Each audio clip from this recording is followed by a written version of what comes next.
Doctors रहे हैं, पुलिसकर्मी रहे हैं, तो उन लोगों ने पहले देश सेवा को प्राथमिकता दिया, अपने एग्ज़ाम को नहीं दिया, एग्ज़ाम छोड़ दिया, लास्ट अटेम्प्ट छोड़ दिया, जो कि उनका सपना है। आईएएस अगर बनने का कोई तैयारी कर रहा है, आईएएस की तैयारी कर रहा है, तो वो उसका जीवन का एक सपना है। इसलिए आज महिला का रूप धारण करके मुझे उसका फायदा मिल गया। मोदी जी की जय हो। मोदी जी, नारी सशक्तिकरण आपका सफल हुआ। नमस्कार इंडिया का सुप्रभात करें स्वीकार। आज फिर वही अखबारों से सुबह सुबह की चर्चा और अखबारों की खबरों पर चर्चा के लिए मेरे हाथ में सबसे पहले जनसत्ता। प्रमुखता से जनसत्ता ही नहीं, चाहे पंजाब केसरी, नवोदय टाइम्स या अन्य अखबार, सभी ने प्रमुखता से जो छत्तीसगढ़ में हमारे 22 जवान शहीद हो गए, परसों हुए थे, लेकिन उनकी डेड बॉडीज और रिकवरी के लिए जो वहाँ की टीम थी वो कल पहुँच पाई। तो ये खबर प्रमुखता से सब जगह छपी हुई है। नक्सलियों से मुठभेड़ के बाद सीआरपीएफ के 17 लापता जवानों के शव रविवार को मिले। कोबरा बटालियन का एक जवान भी अभी तक लापता है। और बीजापुर और सुकमा में शनिवार को मुठभेड़ के बाद 5 जवानों के मारे जाने की पुष्टि की गई थी। कल हमने बताया था, विभिन्न अखबारों ने 12 से 15 जवानों को शहीद होने की जानकारी दी थी, लेकिन एक्चुअल जानकारी कल दोपहर बाद शाम होते होते आ पाई। छत्तीसगढ़ के नक्सल प्रभावित बीजापुर और सुकमा जिले की सीमा पर हुई मुठभेड़ में शहीद और 17 जवानों के शव पुलिस ने बरामद कर लिए हैं। इस मुठभेड़ में शहीद हुए जवानों की संख्या 22 हो गई है, जबकि 31 अन्य जवान घायल हैं। इस वर्ष की अब तक की सबसे बड़ी नक्सली वारदात के बाद क्षेत्र में सुरक्षा बलों ने खोजी अभियान तेज कर दिया है। शनिवार को पुलिस अधिकारियों ने बताया था कि नक्सल प्रभावित सुकमा और बीजापुर जिले के सीमावर्ती क्षेत्र में शनिवार को नक्सलियों के साथ हुई मुठभेड़ में 5 जवान शहीद हो गए थे। वह 18 अन्य जवान लापता हो गए थे। और इसके अंदर जो हमला किया गया, आगे चर्चा करेंगे। यू शेप में जो थे नक्सली वो आए थे, यू शेप बनाकर उन्होंने जवानों को आने दिया पहले अंदर सबको, और फिर उन्होंने बड़ी क्रूरता के साथ हमला किया। दूसरा एक खबर है प्रथम पेज पर, पहली बार 24 घंटे में 1 लाख पार। स्वास्थ्य विभागों के जारी आंकड़ों के मुताबिक रविवार रात 10 बजे तक, अर्थात कल रात 10 बजे तक कोरोना के 1,02,865 नए मामले आए। और इसमें हालांकि दिया गया 10 दिन में रोजाना मामलों में 40,000 से अधिक का इजाफा हो रहा है देश के अंदर। इसी प्रकार बताया 26 मार्च को 59,118, फिर 27 को 62,258, 28 को 62,714, इस प्रकार करते हुए 2 अप्रैल को 89,129 और 3 अप्रैल को 93,249, इस प्रकार बढ़ते रहे मामले। 12 सितंबर 2020 को सर्वाधिक 97,570 नए मामले आए थे। 80% से अधिक संक्रमित 8 राज्यों से। ये कल भी चर्चा की गई थी। एक और खबर जो प्रमुखता से आ रही है, फेसबुक के 50 करोड़ से ज्यादा खातों का डाटा ऑनलाइन उपलब्ध है। और ये न्यूयॉर्क हैकरों की एक वेबसाइट पर 50 करोड़ से अधिक फेसबुक यूजर जो उपयोगकर्ता के डाटा की जानकारी उपलब्ध है। ये सूचना कई साल पुरानी प्रतीत होती है, लेकिन यह फेसबुक व अन्य सोशल मीडिया मंचों द्वारा एकत्र की जाने वाली विस्तृत जानकारी की सुरक्षा को लेकर सवाल खड़े करती है। डाटा उपलब्ध होने पर जानकारी बिजनेस इनसाइडर वेबसाइट ने दी। इस वेबसाइट के अनुसार 106 देशों के लोगों के फोन नंबर, फेसबुक आईडी, पूरे नाम, स्थान, जन्मतिथि और ईमेल पते ऑनलाइन उपलब्ध है। अब देखिए, ये एक बड़ी दिक्कत है। बेहतर ये है कि हम लोग जो अपनी जानकारी वहां पर देते हैं ऐसी, अब तो व्हाट्सएप पर सब लोग हमारी जानकारी मांगने लगे, तो थोड़ा सावधानी पूर्वक दिए जाए। अपनी एक अतिरिक्त इस प्रकार की जानकारी बनाकर रखें जो हमारे बैंक खाते या बाकी और जगहों से ना जुड़ी हो, तो शायद ज्यादा बेहतर होगा। और ये खबर है, ये पंजाब के किसानों के खिलाफ गलत सूचना फैलाने की साजिश। पंजाब के मुख्यमंत्री अमरिंदर सिंह ने बंधुआ मजदूरों की दुर्दशा पर एक हालिया पत्र के जरिए राज्य के किसानों के बारे में गलत सूचना फैलाने के लिए रविवार को केंद्र सरकार की आलोचना की है। सिंह ने कहा कि यह पंजाब के किसानों को बदनाम करने की एक और साजिश है, जिन्हें केंद्र सरकार और भाजपा लगातार आतंकवादी, शहरी नक्सली और गुंडे बताकर बदनाम करने की कोशिश कर रही है, ताकि केंद्र के नए कृषि कानूनों के खिलाफ उनका आंदोलन पटरी से उतर जाए। मुख्यमंत्री पंजाब में मुक्त कराए गए 58 बंधुआ मजदूरों की दुर्दशा पर राज्य सरकार को केंद्रीय गृह मंत्रालय द्वारा भेजे गए पत्र का जवाब दे रहे थे। यह खबर अगर थोड़ा सा विस्तार में ले लें तो ज्यादा बेहतर होगा। सिंह ने पंजाब के बंधुआ मजदूरों के रूप में लोगों का उपयोग करके किसानों पर अनुचित आरोप लगाने के लिए केंद्र सरकार की आलोचना की और पत्र को झूठ का पुलिंदा बताया। मुख्यमंत्री ने यहां एक बयान में कहा कि पूरे प्रकरण के विश्लेषण से पता चलता है कि सीमा सुरक्षा बल द्वारा अस्थिर भारत पाक सीमा के करीब से कुछ संदिग्ध व्यक्तियों की गिरफ्तारी को लेकर राष्ट्रीय सुरक्षा से जुड़ी अत्यधिक संवेदनशील जानकारी को ये आगे पढ़ने पर है। किसान समुदाय, मैं एक बार इसको पढ़ लेता हूं, एक सेकंड। किसान समुदाय को बदनाम करने के लिए अनैतिकता से बेबुनियादी अनुमानों में बदला गया। उन्होंने कहा कि यह वास्तविकता इस तथ्य से और पुख्ता होती है कि कुछ प्रमुख समाचार पत्रों और मीडिया संगठनों को गृह मंत्रालय के पत्र की सामग्री चयनात्मक रूप से लीक की गई और यह राज्य सरकार की उचित प्रतिक्रिया की प्रतीक्षा किए बिना किया गया। यह अमरिंदर सिंह की तरफ से गंभीर आरोप। इधर उत्तराखंड जंगलों में लगी आग भड़की, 2 हेलीकॉप्टर भेजे गए हैं उत्तराखंड में। अक्सर होता है जैसे जैसे गर्मी आएगी उत्तराखंड हिमाचल प्रदेश इनके जंगलों में आग लग जाती है। वास्तविकता ये कि लगती नहीं है, लगाई जाती है ज्यादातर मौकों के ऊपर, क्योंकि इस बहाने नुकसान दिखाकर पेड़ों की अधिक से अधिक कटाई हो जाती है। ये सबको पता है, लेकिन जानबूझकर कोई इनके ऊपर एक्शन ढंग का लिया नहीं जाता। दिल्ली विश्वविद्यालय में बढ़ी सख्ती, आयोजनों पर रोक कोविड को लेकर यह है। डॉक्टरों के मंच ने सरकार से की अपील, पूर्णबंदी न करें, इसमें गरीबों का नुकसान होता है। वैज्ञानिकों और डॉक्टरों के एक फोरम ने रविवार को सरकार से अपील की कि वह कोरोना के बढ़ते मामलों के बीच पूर्णबंदी या कोई भी इस तरह के नियम लागू न करें जिससे गरीबों को नुकसान पहुंचे या उनके जीवन को खतरा पैदा हो। अब इसमें और अनेकों खबरें। आजकल मौसम बदल रहा है, दिन और रात के तापमान में जमीन आसमान का अंतर हो रहा है, सभी को मालूम है। थोड़ा सावधानी बरतें ऐसे बदलते मौसम के अंदर। और इसमें जो मुख्य रूप से और खबर आ रही, कोरोना काल में परीक्षा से वंचित रहे यूपीएससी छात्रों का दूसरे मौके की मांग को लेकर सत्याग्रह शुरू। ये नमस्कार इंडिया, स्वयं मैं भी कल उपलब्ध था। कल इस खबर को जंतर मंतर पर कवर करने के लिए मैंने भी वहां पर इंटरव्यू किया। बड़ा हमारा प्रदर्शन यूपीएससी डीओपीटी से एक एक्स्ट्रा अटेम्प्ट की डिमांड कर रहे हैं हम लोग यहाँ पर, और हम लोग सरकार से चाहते हैं कि वो हमारा जो लास्ट ईयर अटेम्प्ट एग्जॉस्ट हो चुका है वो हम लोग को एक एक्स्ट्रा अटेम्प्ट दे। तो सरकार नहीं सुन रही है आपकी बात? सरकार हमारी बात अभी तक नहीं सुन रही है। कारण आपको क्या नज़र आ रहा है उसमें? या तो सरकार तक हमारी बात नहीं पहुंच पा रही, क्योंकि हमारी जिनसे भी अभी तक बहुत सारे मंत्रियों से और बहुत सारे अपोजिशन लीडर्स जो भी हैं सबसे मुलाकात हुई है, लेकिन माननीय जितेंद्र सिंह जी से हमारी मुलाकात नहीं हुई है। नहीं, लेकिन आपका केस कोर्ट के अंदर भी तो गया था। आप कैसे उम्मीद करते हैं जब कोर्ट कोई रुचि नहीं ले रहा तो सरकार क्यों निर्णय लेगी आपके केस में? कोर्ट ने हमारा केस डिसमिस कर दिया। जब हम लोग 4 अक्टूबर को हमारा पेपर था, उससे पहले हमने डेट को एक्सटेंड करने के लिए 30 सितंबर में कोर्ट में जब अर्जी दायर की तो कोर्ट ने इसको कहा कि आपको एक एक्स्ट्रा अटैम्प्ट दिया जाए। गवर्नमेंट कोर्ट ने माना ये एक्स्ट्रा ऑर्डिनरी सिचुएशन है, एक्स्ट्रा ऑर्डिनरी मेजर्स होने चाहिए। तो कोर्ट ने कहा कि गवर्नमेंट से कहा कि आप इनको एक एक्स्ट्रा अटैम्प्ट दे। 20 दिसंबर को गवर्नमेंट कोर्ट में कहती है कि एक्टिव कंसिडरेशन मोड में इनको एक्स्ट्रा अटैम्प्ट देने पर विचार किया जा रहा है। 5 फरवरी को कोर्ट में गवर्नमेंट ने एफिडेविट पे वादा किया कि आप सबको एक एक्स्ट्रा अटैम्प्ट दिया जाएगा, लेकिन जब लास्ट में 24 फरवरी को जब फाइनली रिजल्ट आता है तो कोर्ट हमारे केस को डिसमिस करती है।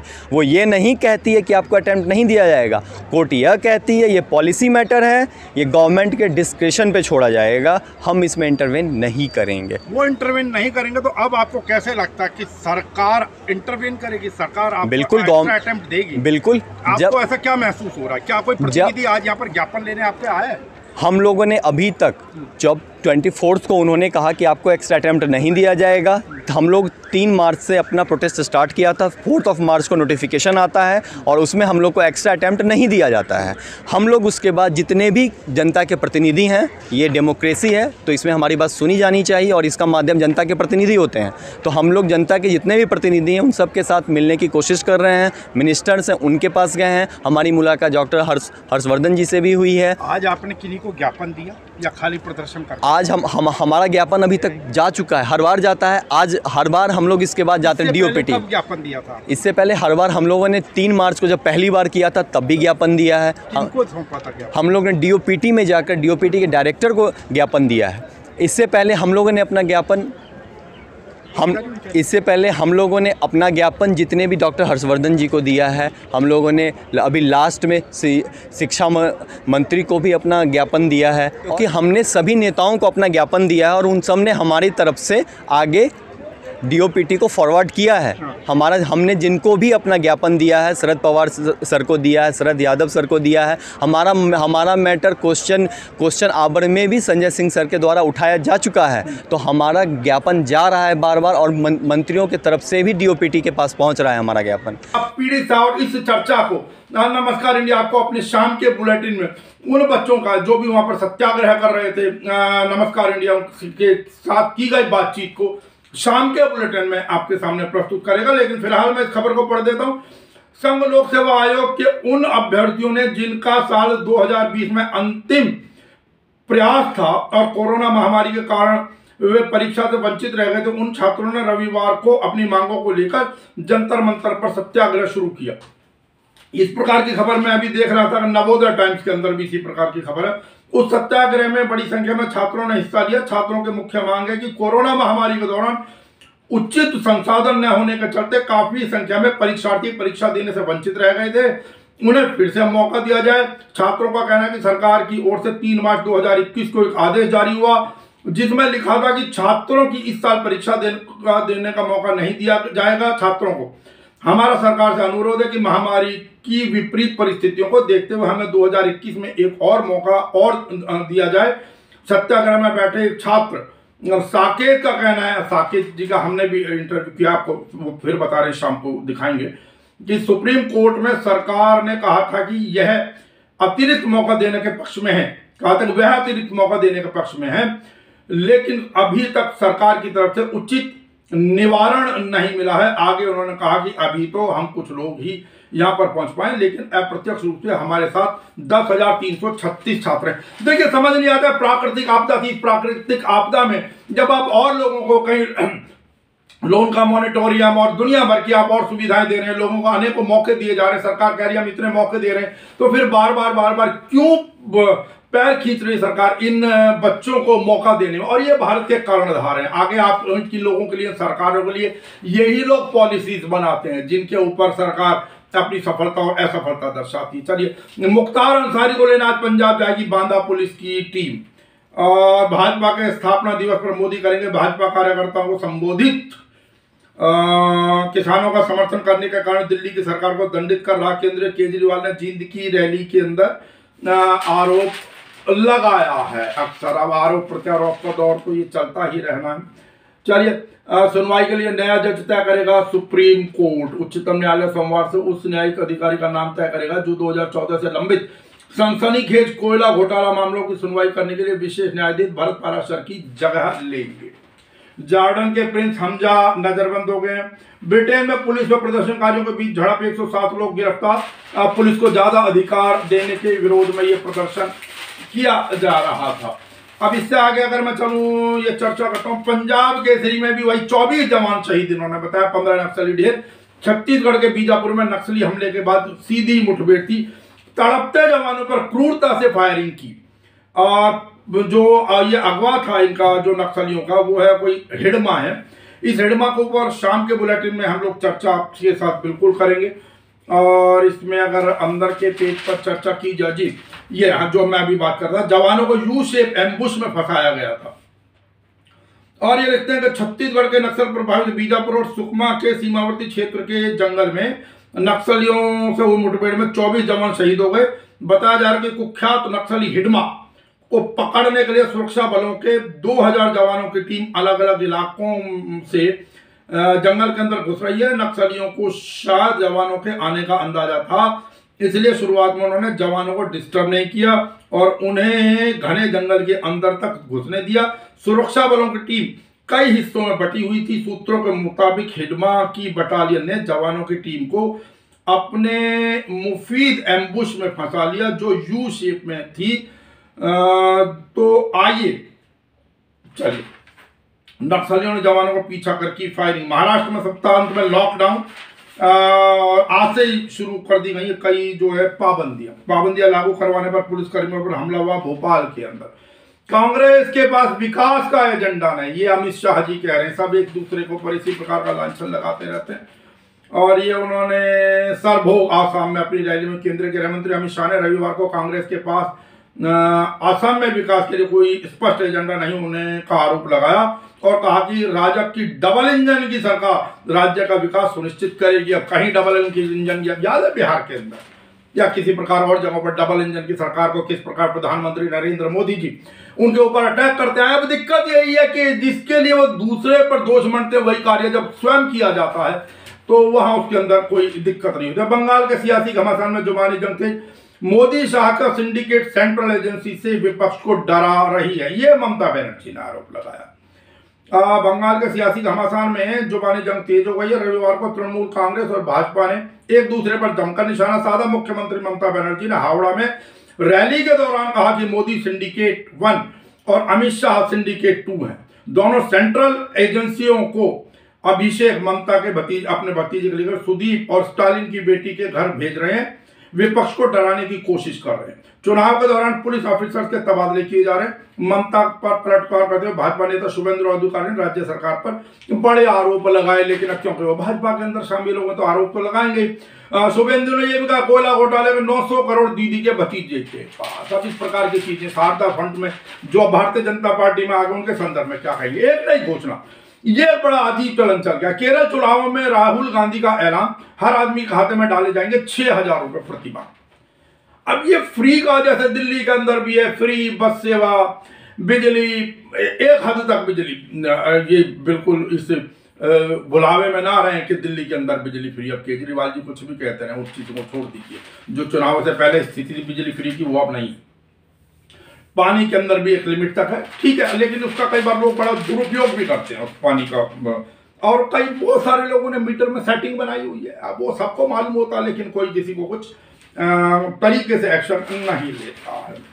और ये राहुल गांधी की खबर पढ़ दें। कांग्रेस नेता राहुल गांधी केरल विधानसभा चुनाव में कांग्रेस के लिए वोट मांगने के लिए वायनाड पहुंचे। वहां उन्होंने कहा कि केरल में आज 2 तरीके के चुनाव हो रहे हैं, एक केरल के भविष्य के लिए, एक केरल विधानसभा के लिए। दूसरा चुनाव ही वायनाड का भविष्य है। हमारे पास केरल के लिए एक विजन है। राहुल गांधी ने केरल के प्रत्येक आदमी को न्यूनतम 6000 रुपए महीने देने का वादा करते हुए कहा, ऐसा पहली बार हो रहा है केरल के इतिहास में हम प्रत्येक आदमी को न्यूनतम आय देने का वादा करते हैं। आय रोजगार दिया जाए तो ज्यादा अच्छा है, बजाय सीधे सीधे किसी के खाते के अंदर पैसे आप ट्रांसफर करें। और ये किसानों से संबंधित खबर है। केंद्र सरकार किसानों को हल्के में लेने की भूल ना करे। और सुकमा हमले में शहीद जवानों को मौन रखकर दी श्रद्धांजलि। ये गाजीपुर बॉर्डर पर किसानों से बातचीत के बाद हुंकार भरते किसान नेता नरेश टिकैत, राकेश टिकैत तो राजस्थान के दौरे के ऊपर हैं, जहां उनके ऊपर हमला भी हुआ था। अब वो गुजरात के अंदर हैं राकेश टिकैत। और केंद्र सरकार किसानों को हल्के में लेने की भूल न करे। हम अहिंसक होकर ही आंदोलन चलाते रहेंगे, चाहे सरकार कोई भी हथकंडा क्यों न अपनाए। लेकिन इसका मतलब यह नहीं कि किसान कमजोर और किसानों के धैर्य की परीक्षा सरकार लेना बंद करे। आखिर केंद्र सरकार किसान आंदोलन को हिंसा की ओर क्यों धकेलना चाहती है। अलवर में भाजपा के छात्र संगठन एबीवीपी के कार्यकर्ताओं से हमला कराया गया। बच्चों के हाथों में भी ये हथियार थमाना चाहते हैं, हमने तो उन्हें भी माफ किया, ये नरेश टिकैत ने कहा है। बाकी शिरोमणि अकाली दल ने 20 उम्मीदवारों के नामों का किया ऐलान। जैसा कि आपको पता है दिल्ली सिख गुरुद्वारा प्रबंधक कमेटी के चुनाव चल रहे हैं। अब एक खबर आ रही है, इस महीने येलो लाइन की सभी ट्रेनों में होंगे 8 कोच। 8 कोच के साथ चलेगी दिल्ली मेट्रो की रेड, ब्लू और येलो लाइन। क्योंकि भीड़ इन कोच के ऊपर बहुत ज्यादा हो गई है। जब से गाजियाबाद से और रिठाला तक मेट्रो चलाई गई है तो भीड़ वाजिब है उतनी ज्यादा हो जाना। और यहाँ पर संदिग्ध परिस्थिति में शब्द एक पंडित ने शमशान में बुलाई पुलिस। महापंडित होते हैं असल में वो लोग, अब आप कुछ भी कहें इसके बारे में। पर चलिए, अभिनेत्री शशिकला नहीं रही। एक जमाने की प्रसिद्ध अभिनेत्री थी शशिकला, अब उनका देहांत हो गया। वयोवृद्ध अभिनेत्री शशिकला का रविवार को निधन हो गया। वह 88 वर्ष की थी। पश्चिम भारत सेना कर्मचारी संघ के अध्यक्ष BN तिवारी ने शशिकला के निधन की पुष्टि की है। उन्होंने बताया शशिकला जी का निधन हो गया है। वो 88 वर्ष की थी। हमें उनके निधन के कारणों के बारे में जानकारी नहीं है। और अब आ रहा है NIA को मिले रिश्वत देने के संकेत वाले दस्तावेज भी मिल गए हैं। बारामूला में 28 दुकानें आग से जलकर राख, हंगामे के लिए स्पीकर ने उकसाया, भाजपा विधायकों ने किया दावा। ये जो कल आपको मालूम है उड़ीसा विधानसभा में आसन की ओर चप्पल उछालने की घटना पर कोई खेद जताए बिना भाजपा विधायकों ने रविवार को आरोप लगाया कि विधानसभा अध्यक्ष एस एन पात्रों ने उन्हें उकसाया। आप बताइए, एस एन पात्रों ने उकसाया, अगर यही चीज कोई दूसरा विपक्षी दल का व्यक्ति इससे भी हल्की हरकत कर देता तो क्या हालात होते, आपको मालूम है इस विषय के अंदर। अब क्योंकि भारतीय जनता पार्टी के विधायक हैं तो सब कुछ माफ है। तो अब कई लोग कहते हैं कि आप ऐसी बात करते हैं भाजपा विरोधी, लेकिन जो है वो आपके सामने अनेक उदाहरण आपको ऐसे मिल जाएंगे। ये किसानों का विरोध करने वाले देश के गद्दार केजरीवाल, किसानों बोले मेरी जान भी जाए तो उसके लिए भी तैयार। ये राजनीतिक स्टंटबाजी के ज्यादा भाषण होते इस तरीके के। हरियाणा में जींद के अंदर पार्टी की जड़ जमाने के लिए आम आदमी पार्टी के संयोजक एवं दिल्ली के मुख्यमंत्री अरविंद केजरीवाल आज सूबे की राजनीतिक राजधानी एवं आंदोलन स्थली जींद में किसानों के समर्थन में खोल के गरजे। चलिए, मुख्तार अंसारी को एम्बुलेंस के कागजात फर्जी जांच के लिए SIT का गठन कर दिया गया। अब चंडीगढ़ से है अंतिम संस्कार में केवल 50 लोग हो सकेंगे शामिल, और इसीलिए लोग टॉन्ट कसते हैं कि भाई अगर कोरोना भगाना और कोरोना की अगर कोई वास्तविक इलाज है तो वो चुनाव है, क्योंकि जहाँ चुनाव होता है वहाँ कोरोना नहीं होता, इसलिए पूरे देश में चुनाव घोषित कर दिए जाने चाहिए। इसमें भी खबर पंजाब केसरी ने भी प्रमुखता से छापी। आखिरी पन्ने पर 50 करोड़ फेसबुक यूजर्स का डेटा लीक। फेसबुक की सफाई, काफी पुराना है डेटा, वो सफाई सब देते रहेंगे, वही जॉर्डन के प्रिंस हमजा नजरबंद कर दिए गए हैं। अब हमारे पास है ये नवोदय टाइम्स अखबार है, नक्सल आतंक 22 शहीद। इन्होंने प्रथम पेज पर वही खबर छापी, 1 लाख के पार हुए नए मामले कोरोना को लेकर, यही खबर इन्होंने भी छापी है। अब अगर अंदर के पेज की मैं बात कर लूँ इसके अंदर तो लाल गलियारा नाम से इन्होंने एक लेख लिखा है, जहाँ बंदूक की गोली करती है राज। माधवी हिडमा दहशत का सबसे युवा चेहरा। CRPF के DGP बोले नक्सलियों के खिलाफ अभियान और तेज करेंगे। और साहब धौला कुआं से आजादपुर तक, ये दिल्ली की खबर है, धौला कुआं से आजादपुर तक जल्द ही होगा सिग्नल फ्री। तेजी से बढ़ रहा है मौत का आंकड़ा। नया फरमान, सैर सपाटा मनोरंजन खान पान में नहीं चलेगी मनमानी। गाजियाबाद वाली सभी मेट्रो में होंगी 8 बोगियां। आंदोलन से किसान 1 कॉल की दूरी पर, ये नरेश टिकैत के हवाले से कहा गया। जैसे प्रधानमंत्री ने पहले कहा था कि 1 कॉल दूरी, अब किसान कह रहे हैं हम 1 कॉल दूरी पर हैं, हमें कॉल कर लिया जाए। सिरसा पंजाबी बाग एवं हरमीत सिंह कालका जी से लड़ेंगे चुनाव। ये वही दिल्ली सिख गुरुद्वारा प्रबंधक कमेटी के चुनाव को लेकर है। कोरोना नियम तोड़ने वालों पर सख्त एक्शन पुलिस कर रही है, सरप्राइज चेकिंग कर रही है। कनॉट प्लेस इलाके में कई होटल मालिकों के खिलाफ केस दर्ज, कुछ रेस्टोरेंट नहीं कर रहे हैं कोरोना नियमों की परवाह। ये भी एक दिक्कत है। कांस्टेबल ने पत्नी की छाती में घोंपा चाकू। सुरेंद्र कुमार के रूप में हुई आरोपी की पहचान, पुलिस मामला दर्ज कर जांच कर रही है। भूमिगत पार्किंग के इस्तेमाल पर जो कलयुगी बेटे बेटी ने, अब कनॉट प्लेस के अंदर भी जो है वो पार्किंग का शुल्क बढ़ाया जा रहा है, और वो भी सरफेस पार्किंग को लेकर, ताकि लोग ज्यादा से ज्यादा मल्टी लेवल पार्किंग के अंदर जाए। देखिए कल परसों जब आम आदमी पार्टी ने आरोप लगाया था, तब भारतीय जनता पार्टी जो थी MCD के अंदर, नगर निगम के अंदर, वो मुकर रही थी, जबकि वहां पर डबल चार्जेस कर दिए गए थे। अब सीधी सी बात यह कि कनॉट प्लेस के अंदर बेशक 4 घंटे से ऊपर पर जो है वो चार्जेस ज़्यादा कर दिए गए हैं, और 2 से 4 घंटे के लिए फिक्स चार्जेस, कुल मिलाकर चार्जेस बढ़ा रहे हैं। मल्टी लेवल पार्किंग के अंदर अब और चार्जेस नहीं बढ़ रहे हैं। जो पहले 10 रुपये घंटा हुआ करते थे मल्टी लेवल पार्किंग में, वो अब 15 रुपये घंटा हुए, ये जरूर है। UPSC एक और मौका मांगने वाले छात्रों का सत्याग्रह, ये हमने आपको खबर बताई है। इन्होंने भी उसी खबर को कहा है कि संघ लोक सेवा आयोग के उन अभ्यर्थियों ने जिनका पिछले वर्ष अंतिम प्रयास था और कोरोना के कारण वे परीक्षा से वंचित रह गए, तो उन्होंने रविवार को जंतर मंतर पर सत्याग्रह की शुरुआत की, जिसमें बड़ी संख्या में छात्र छात्राओं ने हिस्सा लिया। अब एक और खबर, पुरुष आयोग के गठन की मांग को लेकर प्रदर्शन। नमस्कार इंडिया कल जंतर मंतर पर ही आयोजन हुआ है। नमस्कार इंडिया ने भी इसको कवर किया और हम इसको भी आपको चलते चलते एक छोटा सा इंटरव्यू नमस्कार इंडिया जरूर दिखाएगा अभी इसके बाद में कार्यक्रम के अंत में, और बाकी चर्चा शाम के समय में होगी। लेकिन मैं फिलहाल बढ़ देता हूँ। राष्ट्रीय पुरुष आयोग एवं राष्ट्रीय पुरुष कल्याण मंत्रालय के गठन की पुरुषों के खिलाफ बने एक तरफा काम कानूनों में संशोधन कर समानांतर कानून बनाने की मांगों को लेकर रविवार को जंतर मंतर पर पुरुष आयोग समन्वय समिति ने प्रदर्शन किया। इस प्रदर्शन की अध्यक्षता कर रहे पूर्व सैनिक रामनाथ दास ने रविवार को राष्ट्रपति के नाम एक ज्ञापन भी दिया, जिसमें उन्होंने कहा कि घरेलू हिंसा, छेड़खानी और रेप के झूठे मुकदमों से आज हर वर्ग का आदमी पीड़ित है। लोकसभा में दिए गए एक विवरण के मुताबिक सुप्रीम कोर्ट के अनुसार 498 ए के तहत घरेलू हिंसा में किए गए 98% मुकदमे, छेड़खानी के 60% मामले, रेप केस के और 76% मामले झूठे साबित हुए। चलिए, तो ये कुछ चर्चाएं थी, सूक्ष्म रूप से चर्चाएं थी हमारे सुप्रभात अंक में। नमस्कार इंडिया फिर आपसे निवेदन करता कि अधिक से अधिक विज्ञापन नमस्कार इंडिया को दें। जो भी जिस भी माध्यम से आप इसको जिस भी प्लेटफॉर्म पर देख रहे हैं, यूट्यूब, टम्बलर, फेसबुक या जहां भी केबल पर, जहां कहीं भी आप देख रहे हैं, उस लिंक को, उस वीडियो को, उस कार्यक्रम को ज्यादा से ज्यादा लोगों को प्रेषित करें, आगे अर्थात फॉरवर्ड करें। यूट्यूब या जिस पर भी आप सब्सक्राइब करें, ट्विटर पर जाते हैं आप फॉलो करें, आदि आदि। यही नमस्कार इंडिया का आप लोगों से निवेदन। बने रहिए नमस्कार इंडिया के साथ। और चलते चलते पुरुष पीड़ित समाज की एक छोटी सी बानी। सुनील प्रसाद। सुनील जी कहाँ से आए हैं? बिहार के गया जिला, थाना बाराचट्टी, ग्राम रोहित। तो हम सर पत्नी से परेशान हैं। पत्नी हमारे घर पर ही रहती है और पत्नी का सर किसी के साथ, गांव के ही एक लड़का है टुनटुन कुमार यादव, उसके साथ अफेयर है। जब हमने उसके मम्मी पापा को बुलाया और साला को बुला के अपना ये सब बात रखा, तो सर हम पर झूठा 498 का केस कर दी सर। आपकी पत्नी ने? जी सर। अच्छा। 2015 को।